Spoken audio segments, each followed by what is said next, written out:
भगाए थे धक्के लगाकर कभी जो, उन्हें अब मेरी याद आने लगी है, और चुनावी समर में उतरते ही उनको गरीबों की चिंता सताने लगी है। वो पागल लोग हैं जो प्यार में सल्फास खाते हैं, और मोहल्ले में हमारे एक आशिक है 72 के, रजाई ओढ़कर बादाम च्यवनप्राश खाते हैं। अरे वाह, क्या बात है। गर इश्क है तो रिस्क उठाना ही पड़ेगा, मासूक से मिलने कहीं जाना ही पड़ेगा। अगर बच गए तो ठीक है दुनिया की नजर से, पकड़े गए तो लात भी खाना ही पड़ेगा।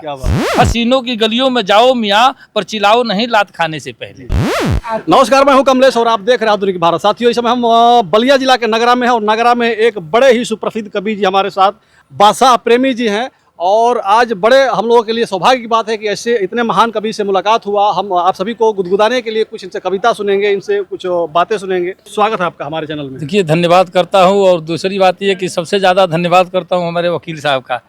ये बेलथरा रोड से समझिए अपनी बाइक से यहाँ तक उठा के लेके आए। स्कूल का विद्यालय का कार्यक्रम था, चूंकि अपने रिश्तेदार लोग हैं इनके, तो और समझिए कि वकील साहब का बड़ा एहसान हमारे ऊपर है, तो हमने इसका निर्वहन करने के लिए सीधे सीधे आपकी बात स्वीकार कर ली। ये पहली बात कि आदमी को सब गुण होते हुए बंतुपना नहीं होनी चाहिए। मेरा नाम ही प्रेमी हो गया, इस नाते कि मैं बादशाह अगर रहता तो ये बातें नहीं आती। चार चार पंक्तियां जल्दी जल्दी सुना दे रहा हूँ, चूंकि हंसने हंसाने की बातें करता हूँ। विशेष तौर से युवा वर्ग जो हमको काफी लाइक जो कर रहा है, इसमें हमने भोजपुरी को एक नया आयाम देकर के भोजपुरी को ही स्थापित करने की कोशिश की है। भोजपुरी में बहुत सारी गीत कविताएं बहुत सारी हमारे यहाँ यूट्यूब पर, फेसबुक पर, इंस्टाग्राम पर सर्च करिएगा। बहरहाल आइए सुनाता हूँ, सुनिए कि सुना है इश्क में गड्ढे भी सूखी घास खाते हैं, सुना है इश्क में गड्ढे भी सूखी घास खाते हैं, वो पागल लोग हैं जो प्यार में सल्फास खाते हैं।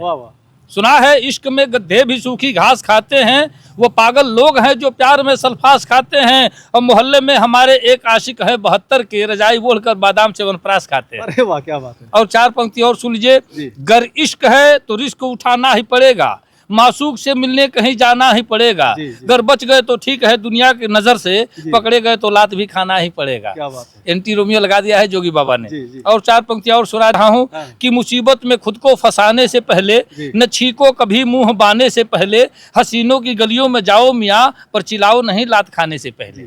ठीक है सर, इस समय राजनीति का समय है, चुनाव का समय है, कुछ नेताओं के लिए कुछ सुना दूं? बिल्कुल बिल्कुल जरूरी। भगाए थे धक्के लगाकर कभी जो, भगाए थे धक्के लगाकर कभी जो, उन्हें अब मेरी याद आने लगी है। भगाए थे धक्के लगाकर कभी जो, उन्हें अब मेरी याद आने लगी है, और चुनावी समर में उतरते ही उनको गरीबों की चिंता सताने लगी है। उतरते ही उनको, देखिए आचार संहिता लागू है, तो इसका अनुपालन हमको भी करना है। नहीं तो बातें तो बहुत सारी हैं। एक वोटरों के लिए, देखिए वोटरों के लिए यह है कि मैंने कभी कहा था आज के 7-8 साल 10 साल पहले कि